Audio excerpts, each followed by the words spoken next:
अस्सलाम वालेकुम नाज़रीन, मैं मोहम्मद अब्दुल रहीम खादरी। हर खबर से बाखबर हमारी है सब पे नज़र। टीने न्यूज़ में आपका खैर मकदम करते हैं।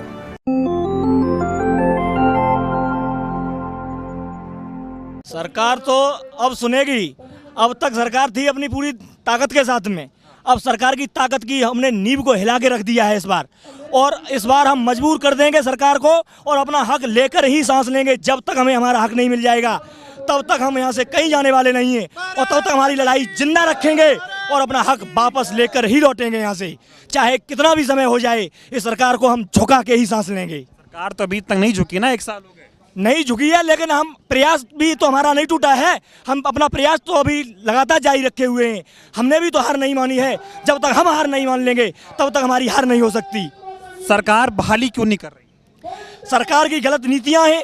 सरकार चाहती है कि जो रक्षा का बजट का पैसा है उसके साथ पता नहीं घोटाला कर रही है, क्या कर रही है हमें नहीं पता है। रक्षा बजट जा कहाँ रहा है आखिर? 2.5 लाख फौज की कमी हो गई, कहाँ गया वो पैसा? कहती है लगातार पैसा नहीं है, कहाँ जा रहा है ये पैसा? सरकार की ये नीतियाँ अपने उद्योगपति साथियों की तिजोरियाँ भरने में लगी हुई है। मोदी जी तो कह रहे हैं हमें युवाओं के भविष्य की बहुत चिंता है, आप लोगों के लिए काम करते हैं। वो क्या काम कर रहे हैं? युवाओं का एक भविष्य बता दीजिए कि इस युवाओं के भविष्य के लिए काम किया है।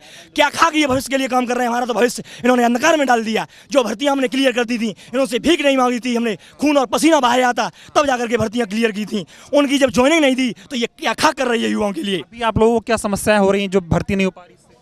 हमको सारी समस्याएं, किसी का कोई जिम्मेदारी है जिसके परिवार पर उसको पता है कि क्या चल रही है। किसी की बूढ़ी माँ इंतजार कर रही थी कि हमारा बेटा फौज में जाएगा और हमको हमारा पालन पोषण करेगा, लेकिन उनके जो अरमानों पर पानी फिरा है। और जो आज तक भी युवा दर दर की ठोकरें खा रहे हैं, उनको कहीं रोजगार नहीं मिला क्योंकि उनकी एज भी निकल चुकी थी, जिसलिए वो कहीं अन्य सेक्टर में भी नहीं जा सकते। तो ये तानाशाही चल रही है इस देश में क्या? बहुत बड़ी तानाशाही है इस सरकार की, और इस तानाशाही के कारण ही हम शिकार हुए हैं। न अन्यथा तानाशाही नहीं होती तो हम ये कहना चाहते हैं कि अग्निपथ से तो हमारा कोई संबंध ही नहीं था। हमारी तो भर्तियां क्लियर हो चुकी थी, फिर अग्निपथ को बीच में ला करके से घसीटा के हमारी भर्तियों को। ये सरकार की गलत नीतियाँ नहीं थी तो क्या थी?